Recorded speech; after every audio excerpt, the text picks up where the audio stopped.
ప్రభు యేసు నీకే ఈ కృపాంజలి, ప్రభు యేసు నీకే ఈ కృపాంజలి.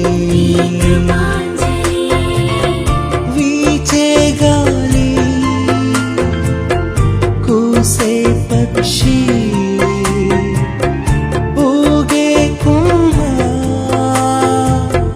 వెలిగే తారా, సన్నుతించేది నిన్నే యేసయ్యా, సన్నుతించేది నిన్నే యేసయ్యా.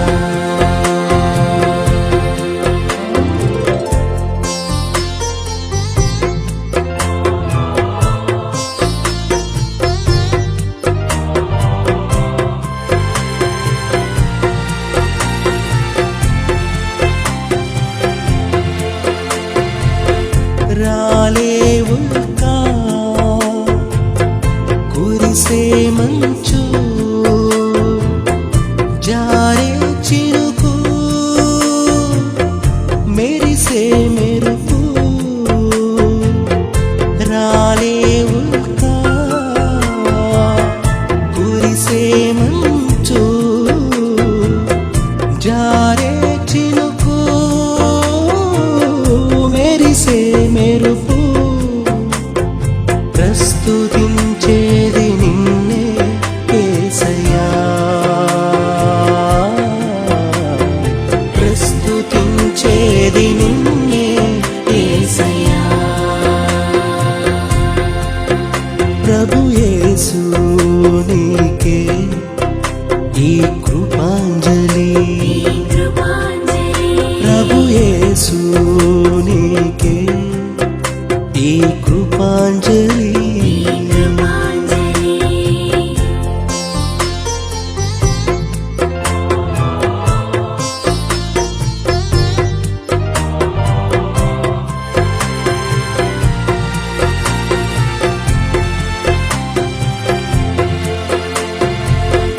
నిన్నటి నేను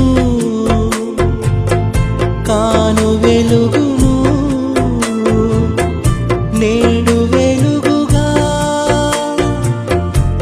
మార్చింది నీ కృపే. నిన్నటి నేను కాను వెలుగును, నేడు వెలుగుగా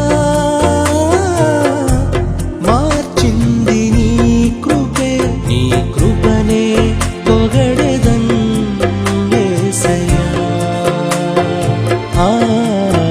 నీ కృపనే పొగడెదన్ యేసయ్యా. ప్రభు యేసు నీకే ఈ కృపాంజలి, ప్రభు యేసు నీకే ఈ కృపాంజలి. కృపాంజలి కార్యక్రమానికి మిమ్మల్ని ప్రేమతో ఆహ్వానిస్తున్నాం. తిరిగి ఈ వచనాన్ని చదువుకుని నేటి ధ్యానాన్ని మనం ఆరంభిద్దాం.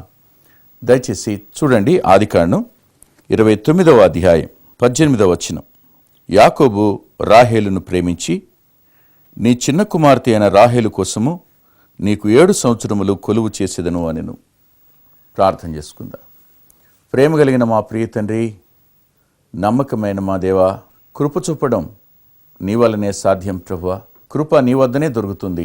మానవులమైన మా జీవితాలకు అవసరమైనదేమిటో నీవు సిద్ధపరిచావు. కానీ దాన్ని పొందవలసిన సమయాన్న దాన్ని మా సొంతం చేసుకునే పరిస్థితుల్లో మేమైతే మా సొంత నిర్ణయాల మీద ఆధారపడి మా ఇష్టాన్ని నెరవేర్చుకోవడం కోసం అడ్డత్రోవల్లో ప్రయాణించేటువంటి వ్యక్తులే మేం. నీ మీద ఆనుకోవడానికి, నీ శాశ్వతమైన ప్రేమను గుర్తించడానికి నీ కృపను నాకు మాకు కనపరచండి. మాట్లాడుతున్న నీ దాసుని నీ దయగలిగిన రెక్కల మాటను దాయండి నాయన. నేను నా హద్దులు మీరు మాట్లాడకుండా నీ కృప నా పక్షంగా కనపరచండి. నమ్మదగిన మా ప్రియ తండ్రి, శాశ్వతమైన ప్రేమతో నేను నిన్ను ప్రేమిస్తున్నాను గనుక విడువక నీ ఎడల కృప చూపుతున్నానన్న లేఖన వాగ్దానం కొరకై కృతజ్ఞతలు చెల్లిస్తూ మరోమారు నీ మెల్లనైన స్వరాన్ని లేఖనంలో నుంచి వినే కృపనిమ్మని యేసు ప్రభు వారి పేరిట ప్రార్థిస్తున్నాం తండ్రి, ఆమేన్. యాకోబు తన ఇంటి వద్ద నుండి తన మామయ్యైన లాబాను ఇంటికి వచ్చాడు. అతడు పద్దనరాముకు వచ్చిన తరువాత ఆయన జీవితంలో జరిగిన ఈ సంభవాన్ని మనం చూద్దాం. అతడు బయలుదేరి వచ్చినప్పుడు బేతేలులో అతనికి దేవుడు కనిపించాడు. ఆయన మాట్లాడారు, అతనికి ఓదార్పునిచ్చారు, వాగ్దానం చేశారు, నేను తోడుంటానన్నారు, నేను నిన్ను తీసుకుని వెళ్ళి మరలా తీసుకుని వస్తానని కూడా చెప్పారు. అప్పుడు యాకోబు అన్నాడు కదా, అయ్యా నీవు ఇలాగూ చేసిన ఎడలా అన్నాడు. అంటే దేవునికి తను అప్పగించుకోవడం, దేవునితో తాను కూడా నిబంధన చేశాడు. అయితే దేవుని మీద సంపూర్ణంగా ఆనుకోవలసినటువంటి వ్యక్తులు దేవుడు సమస్తం చేయగలడన్న ఆలోచన వద్ద నుంచి కొద్దిగా క్రిందకు జారినట్టుగా కొన్ని మార్లు అనిపిస్తూ ఉంటుంది. అలాంటి సందర్భంలో ఇక్కడ రాయబడిన మాట, తన మామయ్యైన లాబాను వద్దకు వెళ్ళి ఇలా అడిగాడు, నీ చిన్న కుమార్తెను నాకిస్తే నేను నీకు 7 సంవత్సరాలు కొలువు చేస్తాను. ఈ వచనం మొదటి భాగంలో ఏముంది? అతడు ఆమెను ప్రేమించి అని రాస్తుంది. ప్రేమ అన్న పదం వద్ద మనం ఆలోచన చేయవలసిన అవసరం ఈ సమాజంలో ఎంతైనా ఉందండి. అనేక మార్లు మనం నేడు చూస్తున్న ప్రేమలు మన హృదయాలను కలిచివేస్తున్నాయి. ప్రేమ పేరట జరుగుతున్నటువంటి అకృత్యాలు ఇన్ని అని చెప్పడానికి వీల్లేదు. తల్లిదండ్రులుగా పిల్లల్ని స్కూళ్లకు కానీ, కాలేజీలకు కానీ, యూనివర్సిటీలకు కానీ పంపుతున్నప్పుడు ఆ పిల్లలకు ఏ పరిస్థితి ఏర్పడుతుందో అని అమ్మానాన్నలు తమ గుండెలను చిక్కపట్టుకుని ఉన్న సందర్భాలు ఎన్ని లేవు. ప్రేమ అనే మాట వద్ద పిల్లలు ఎంత పొరపడుతున్నారో మనకు తెలుసు, కానీ ఆ వయసులో వారికి ఏమీ అర్థం కావడం లేదు. యాకోబు ఆమెను ప్రేమించాడు, కానీ ప్రేమను పొందడం కోసం అతను ఎన్నుకున్న పద్ధతి ఏమిటి? నేటి దినాలలో ప్రేమించామో అనుకుంటున్నటువంటి యవనస్తులు ఏ పద్ధతులను వారు ఎంచుకుంటున్నారో ఒక్కమారు మీరు ఆలోచించాలి. యాకోబు ఎంచుకున్న పద్ధతి ఏమిటంటే, అతడు బార్గెనింగ్ అనేటువంటి సిస్టాన్ని అతడు ఎంచుకున్నాడు. తన మామగారితో అతడు, నేను ఇది మీకు చేస్తాను, మీరు నాకు ఇది చేయండి అంటూ 7 సంవత్సరాలు కొలువు చేస్తానని అతడు వ్యాపారపు ఒడంబడిక చేసుకున్నట్టుగా చూస్తాం. అనేక సార్లు పిల్లల మధ్యన ఈ సందర్భాలు ఏర్పడినప్పుడు వాళ్ళలో పట్టుదలలు, ఒడంబడికలు, వాగ్దానాలు చేసుకుంటాం, మనం చూస్తుంటాం. ఈ వాగ్దానాలన్నీ దేవునికి ఇష్టమైనవేనా? ఈ వాగ్దానాలు దేవుని వల్ల జరిగినవేనా? మానవ సంబంధమైన ఉద్రేకం చొప్పున మనం చేస్తున్న ఈ పనులన్నీ దేవుని దృష్టికి మంచివేనా అని ఎప్పుడైనా ఆలోచన చేశారా? మరొక మాట నేటి తరాన్ని నేను అడగాలి, మీరు చేసుకుంటున్నటువంటి ఈ సంభాషణ, ఈ ఒడంబడిక, ఈ ఒప్పందాలు అమ్మా నాన్నలు ఇష్టపడేవేనా? మీ ఇంటి గౌరవానికి మేలు కలిగించేవేనా? మీ భవిష్యత్తుకు ఆశీర్వాదాన్ని తెచ్చేవేనా? మీ వ్యక్తిగత జీవితాలు కలిసి బ్రతకగలవా? కారణం ఆమె చక్కనిది గనుక ఆమెను ప్రేమించడం అనేది. అవును, ఆమె చక్కదనాన్ని నువ్వు ప్రేమించావా? ఆమె వ్యక్తిత్వాన్ని ప్రేమించావో ఒక్కసారి ఆలోచించే. అందంగా ఉన్న ఆడపిల్లలు రోడ్డు మీద వెళ్ళడం కూడా కష్టంగా ఉన్న ఈ తరాలలో మనం కూడా పీడించే వాళ్ళంగా ఉంటున్నామా?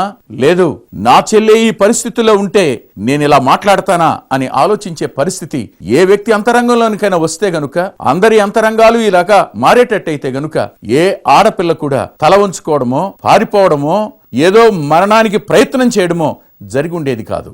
విచిత్రం, పీడన బట్టి తనకు ఇష్టం లేని వ్యక్తి తను అంతగా ఇబ్బంది పెడుతున్నప్పుడు అమ్మానాన్నలకు చెప్పలేనటువంటి ఆడపిల్లలు ఎంతోమంది ఉన్నారు. బయటికి వెళ్ళి ఎవరితో చెప్పినా కూడా వేరుగా ఉంటుందని భయపడిన ఆడపిల్లలు అనేకులు ఉన్నారు. పోలీస్ స్టేషన్కి వెళ్ళలేని వాళ్ళు ఉన్నారు. చివరికి వాళ్ళు చేస్తున్నది ఏమిటి?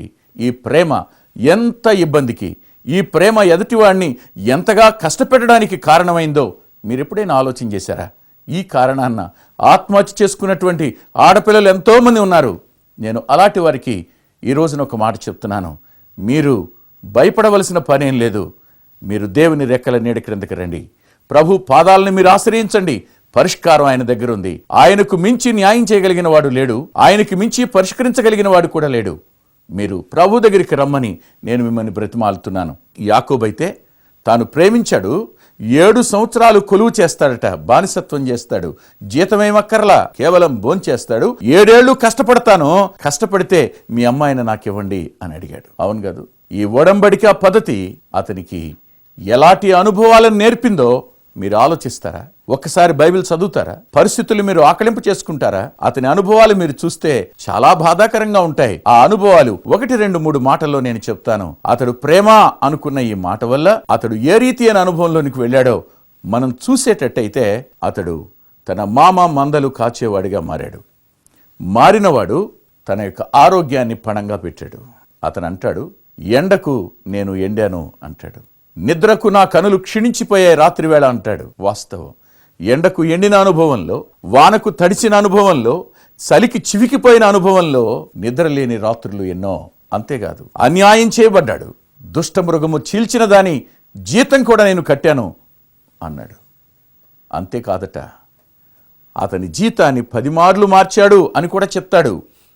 అంటే ఒడంబడిక ఎప్పటికప్పుడు మారిపోతూనే ఉంది. కానీ ఆమెను నేను చేసుకోవడం కోసం 7 ఏళ్లు కొలువు చేస్తానన్న ఆ ఒడంబడిక మాత్రం మారలా. ఈ మధ్య అంతటిలో అతని అంతరంగానికి సంతోషం కలిగిందా? ఆనందం కలిగిందా? అతడు అత్యంత ఉత్సాహంగా ఉన్నాడా? శ్రమ గుండానే వెడుతున్నాడు, చెమటోడుచుతూనే ఉన్నాడు, వేదన గుండానే వెళుతున్నాడు, అతడు కన్నీరు కారుతూనే ఉంది. కానీ ఒకే ఒకటి అతన్ని బానిసగా చేసింది ఏమిటి అంటే అతడు ఆమెను ప్రేమించటం అనే మాట. మగపిల్లలు సహితం నేటి దినాన్న తమ చదువులను పాడు చేసుకోవడానికి గల కారణాలు ఏమిటో ఎప్పుడైనా ఆలోచించారా? ఎన్ని సంవత్సరాలు నీకు సామర్థ్యం ఉంది, తెలివితేటలున్నాయి, జ్ఞానం ఉంది, కానీ వాటన్నిటినీ దేనికోసం వాడుతున్నావు? నీ భవిష్యత్తు కోసం నువ్వు వాడడం లేదే. నీ వ్యక్తిగత జీవితం వృద్ధి చెందడం కోసం వాడడం లేదు కదా. దేనికోసం వాడుతున్నావు? కేవలం ఆమె నాకు నచ్చింది, ఆమెను చేసుకోవాలి, ఆమెను ఎలాగైనా నా సొంతం చేసుకోవడం కోసం ఎన్ని కష్టాలైనా నేను పడతా, ఏ రీతిగానైనా నేను అప్పులైనా చేస్తా, అవమానమైన పడతా, ఆమె నన్ను ప్రేమిస్తే చాలు. ఇదే కదా. నిజంగా ఇవి ప్రేమలేనా? నిజమేనంటారా? నేటి ప్రేమ శారీరక ఆకర్షణేమో ఒక్కసారి ఆలోచించండి. నేటి ప్రేమలన్నీ దైవికమైనవేనా? నేటి ప్రేమలన్నీ స్వార్థరహితమైనవేనా? కాదు అనేది మనం మరొకసారి ఆలోచించవలసిన సంగతి. ఒక్కసారి మీరు ఆలోచించండి, దీనంతటి వల్ల నీకు మానసికంగా కలిగిందేమిటి? కానీ ఈ మధ్యలో చిక్కుబడిన వ్యక్తి యొక్క మనసు ఎలా ఉంటుందో నేను మీతో చూపిస్తాను. దయచేసి మీరు చూడండి. ఆదికాండం 29వ అధ్యాయం 20వ వచనాన్ని చదివితే, యాకోబు రాహేలు కోసరము 7 సంవత్సరములు కొలువు చేసెను, అయినను అతడు ఆమెను ప్రేమించడం వలన అవి అతనికి కొద్ది దినములుగా తోచెను. ప్రేమ అనే ఆ మానసికమైన ఆ భ్రమణన, మానసికమైన తృప్తి అనన 7 సంవత్సరాలు కొద్ది రోజులుగా గడిచిపోయాయి కదా. శ్రమలు అనిపించవు, కష్టాలు అనిపించవు, బాధలు అనిపించవు. కానీ కరిగిపోయిన 7 ఏళ్లని ఎవరు నీకు తెచ్చిస్తారో ఆలోచించు. చదువుని ఆపేసిన ఈ సంవత్సరాలు మరలా ఎలా నువ్వు సంపాదించుకోగలవో ఒకసారి ఆలోచించుకో. పోగొట్టుకున్నటువంటి ఈ సమయాన్ని మరలా తిరిగి మనం తెచ్చుకోగలమా? తెచ్చుకోలేం. లేఖనం చెప్తుంది, మీ పితరుల్లో ఒక వ్యక్తి భార్య కావాలని కోరుకుని అతని కోసం ఊడిగము చేసెను అని లేఖనం రాసి ఉంది. దేవుడు శక్తిమంతుడు, ఇవ్వగలిగిన వాడు. కానీ ఇవ్వగలిగిన తల్లిదండ్రులు, సహాయపడగలిగిన తల్లిదండ్రుల్ని నమ్మకుండా, దేవుణ్ణి కూడా నమ్మకుండా, మానవునిగా, యవనస్తురాలిగా, లేదు పెద్దవాళ్ళంగా చేస్తున్న ఈ ప్రయత్నాలన్నింటి వెనక ఏం జరుగుతుంది? ఎలాంటి కష్టం గుండా వెళ్ళవలసి వస్తుందో మనం ఆలోచించటంలా. ప్రేమ కొరకు యాకోబు దాన్ని నెరవేర్చుకోవడం కోసం ఎంచుకున్న మార్గం వ్యాపారపు ఒడంబడిక. ఇక 2వ మాట దగ్గరికి వద్దాం. దయచేసి చూడండి. న్యాయాధిపతుల గ్రంథం 16వ అధ్యాయం 4వ వచనాన్ని చూద్దాం. పిమ్మట అతడు షోరేకు లోయలోనున్న దెలీలా అను స్త్రీని మోహింపగా. ఇతడు యవనస్తుడు, బలవంతుడు, శక్తిమంతుడు. అతని నిమిత్తం ఒక ప్రత్యేకమైన పని ఉంది. ఆ పని కోసమే దేవుడు అతన్ని భూమి మీదకి పంపాడు. బలవంతుడైన ఈ వ్యక్తి, శక్తి కలిగిన వాడైన ఈ వ్యక్తి, పరిశుద్ధంగా జీవించడం కోసం ఏర్పరచబడిన ఈ వ్యక్తి చిన్ననాటి నుండి అమ్మ ఇతన్ని ఎలాగ పెంచిందో ఆలోచన చేస్తే ఆశ్చర్యం. ఇతని బాల్యం అద్భుతం, ఇతని జననమే అద్భుతం. అతడు పెరిగిన విధానం కూడా, అమ్మ నాన్నలు అతని మీద ఉంచిన మనసు, అతని మీద, అతని భవిష్యత్తు మీద అమ్మ నాన్నలకున్నటువంటి నమ్మకం ఎంతో గొప్పది. కానీ పెద్దవాడైన తరువాత ఒక దెబ్బ అతనికి తగిలింది. అయినా సరే దాన్ని ప్రక్కన పెట్టి మరలా ఇప్పుడు షొరేకులోయ వైపు చూశాడట. షొరేకులోయ అన్న పదానికి మోహపులోయ అని అర్థం. జ్ఞాపకం చేసుకోండి, నేటి ప్రేమలలో స్వార్థరహితమైన ప్రేమ యొక్క పాళ్ళు చాలా తక్కువ, మోహం యొక్క పాళ్ళు చాలా అధికం. శారీరక కోరికల కొరకు మాత్రమే ఈ ప్రేమలన్నీ ప్రయాణం చేస్తున్నాయి. లేకపోతే ఎవరా అమ్మాయి, ఇతనికేమిటి, మాట విన్నందుకు ఆమెను చంపవలసిన అగత్యత వీడికేమొచ్చింది? ఒకటే కారణం, అది మోహానికి సంబంధించింది. ఏ వ్యక్తి అయితే దాని చేత కళ్ళు కప్పబడి ఉంటాడో వాడు తాను ఏం చేస్తున్నాడో అర్థం కానివాడిగా మారిపోతాడు. తన యొక్క పని ఏమిటో మర్చిపోతాడు, అవతలి వ్యక్తి ఎవరో మర్చిపోతాడు, అవతలి ఆ వ్యక్తి ఎలాంటిదో మర్చిపోతాడు, అన్నీ మర్చిపోతాడు. కావలసింది ఒకటే, he wanted to fulfil his lustful desire, అంతే, అంతకుమించి మరొకటేం లేదు. దాని కొరకు ఇశ్రాయేలీయులకు రక్షకుడుగా నియమించబడినటువంటి ఈ సంసోను అనబడే ఈ అద్భుతమైన వ్యక్తి, సూర్యుని పోలినవాడు అని పేరు కలిగిన ఈ వ్యక్తి మోహపు లోయలోనికి దిగి వెళ్ళిపోతున్నట్టుగా ఉన్నాడు. బహుశా ఇది వాళ్ళ మధ్యన ప్రేమనే వాళ్ళు అనుకున్నారు. సంసోను ఆమెతో ప్రేమిస్తున్నాననే చెప్పుంటాడు, ఆమె కూడా నేను ప్రేమిస్తున్నానని ఉంటుంది. అందుకనే వాళ్ళ సంభాషణలో ఒక మాట మీరు చూడండి. న్యాయాధిపతుల గ్రంథం 16వ అధ్యాయంలోనే 15వ వచనం, నేను నిన్ను ప్రేమించుచున్నానని నీవెందుకు చెప్పుచున్నావు? నా యందు నీకు ఇష్టం లేనప్పుడు నేను ప్రేమిస్తున్నా ఎందుకు చెప్తున్నావు? దానిని ప్రేమనే అనుకున్నాడు సంసోను. దేవుని నియామకాన్ని విడిచిపెట్టాడు, అమ్మనాన్నలు పెంచిన పెంపకాన్ని మర్చిపోయాడు, బాల్యంలో తను ఎలాగూ దేవునికి నమ్మకంగా బ్రతికాడు అవన్నీ మర్చిపోయినాడు. నేటి దినాన తన ప్రయాణం మోహంలోనికి నడిచి వెళ్ళిపోయినప్పుడు ఎంతమంది శత్రువుల మధ్యకి నేను వెడుతున్నాను కదా అనే స్పృహ కూడా లేనివాడయ్యాడు. బలవంతుణ్ణి, నాకేం పర్వాలేదు, నన్ను ఎవడూ ఏమి చేయలేడు అనుకునేటువంటి తెగింపు ఆ సమయంలో ఉంటుంది. ఎట్టి శ్రమకైనా ఓర్చుకునేటువంటి వ్యాపారపు ఒడంబడికలో ఉన్నట్టుగానే ఏమి జరిగినా పర్వాలేదు అని అనుకుంటూ ఇతడు తన యొక్క జీవితాన్ని సాహసం అనే దాని ద్వారా ఆ ప్రేమను ఫుల్ఫిల్ చేసుకోవాలి అనుకునేటువంటి యవనస్తులు అనేకులుగా ఉన్నారు. ప్రియమైనటువంటి వారితో నేను ఒక మాట చెప్తున్నాను, చిన్నలైనా పెద్దలైనా ఈ శారీరకమైన కోరికలను నెరవేర్చుకునే వద్ద చేసేటువంటి ప్రయత్నం దేవుణ్ణి దుఃఖపరుస్తుంది. ఒకే ఒక మాట, నీ సొంత కుండలో నీటిని తాగు అన్న మాటకు మించిన ఏ ప్రయత్నమైనా పరలోకానికి కన్నీరు తెచ్చేదే తప్ప పరలోకాన్ని సంతోషపెట్టేది కాదు అని మనం జ్ఞాపకం చేసుకోవాలి. ఇది ప్రేమ అనుకున్నాడు, ఈ ప్రేమ సాహసం అనుకున్నాడు. ఈ సాహసం వెనక దాగిన మోసాన్ని సంసోను గుర్తించలేకపోయినాడు. ఇంత సాహసం చేసే వ్యక్తి ఎంత సాహసానికైనా ఒడిగడతాడు కదా. ఇవాళ నేను చెప్పిన పని చేయడం కోసం అంత పని చేశాడు కదా, రేపు నా జీవితాన్ని మాత్రం మంచిగా ఉంచుతాడా అని అనుకోరా? ఇద్దరి మధ్యలో సాహసాన్ని ప్రేమించి బలాన్ని ప్రేమించేటువంటి అనుభవమే తప్ప ఒకరిని ఒకరు వ్యక్తిగతంగా అర్థం చేసుకునే అనుభవాలు ఎక్కడున్నాయి? ఎంతమంది దీని కొరకు తమ కుటుంబాలు నాశనమైనా పర్వాలేదు అనుకున్న వాళ్ళు ఉన్నారు. ఓ మాట చెప్పమంటారా?